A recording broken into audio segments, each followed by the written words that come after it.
their cell phones. Yeah. I think we're all kind of guilty of this. And now doctors say it's causing bone degeneration and premature arthritis in children at an alarming rate. Any headaches this week? Like 2 times. 2 times? A few years ago, Dr. Dallas Rogers would have found it unusual to see a child in his office. How about down through here? A little sore through here? Yeah.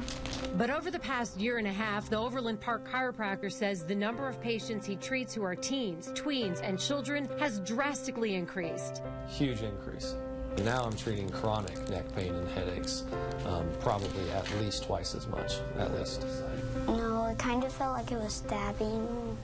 Sweet and soft-spoken 9-year-old Isaac Lee is one of those patients. He started having headaches and saying his neck was hurting. Isaac's mom, Julie, says the pain started shortly after a long road trip. Are you buckled up, Betty? During that trip, Julie did what so many of us parents do.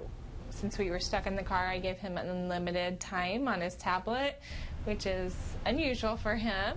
Unusual, but it had lasting effects. After the trip, Isaac was in so much pain, she took him to Dr. Rogers, who diagnosed Isaac with tech neck. They all complain of the same thing. It's headaches, it's neck tightness, neck pain.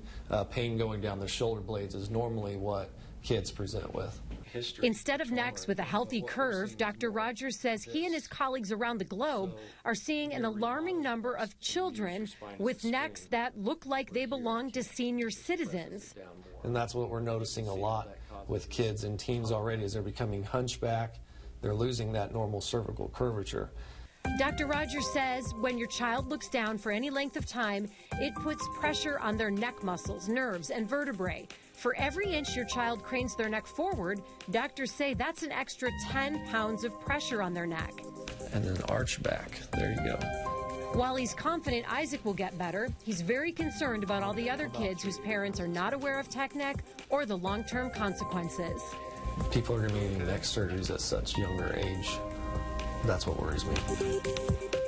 It's really interesting, Gina. Doctors say we've just got to be vigilant with our kids. You have to police them. If you see them, you have to set screen time, make them take breaks. If you see them like this, make them straighten up.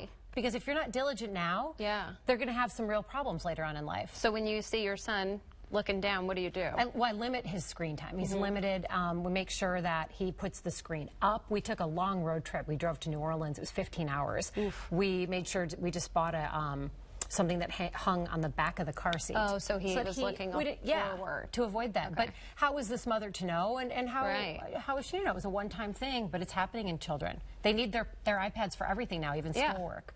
So it was an eye-opener. Yeah. Still ahead, we're going